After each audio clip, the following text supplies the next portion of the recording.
So a military mainstay celebrating a big anniversary. And Jonathan Sayre is live at Dobbins Air Reserve Base in Marietta, Georgia on that story. Jonathan?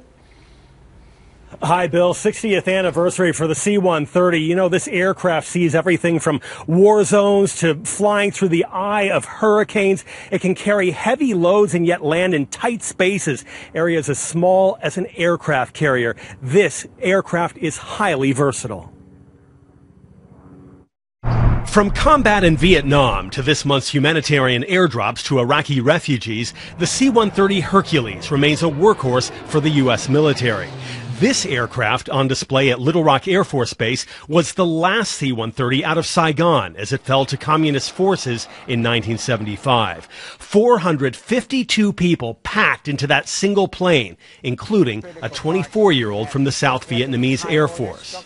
Lucky for me that it had a little bit more space in the back, so I jumped in and everybody jumped in. And a few minutes after that, the ramp door closed and we taxi out and depart. Grateful for his flight to freedom, Tim Nguyen now works for the company that builds the C-130. This is where we build the front of the airplane.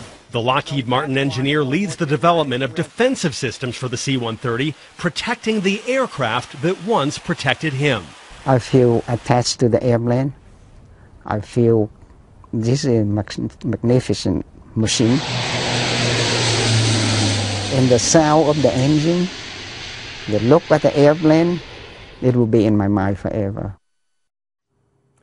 And the C-130 made its inaugural flight on August 23, 1954. Incidentally, that was the same day that Mr. Nguyen was celebrating his 4th birthday. Now, over the past 60 years, Lockheed Martin has delivered more than 2,400 of these aircraft to 70 countries, and more than half of those planes are still in service. Bill? Wow.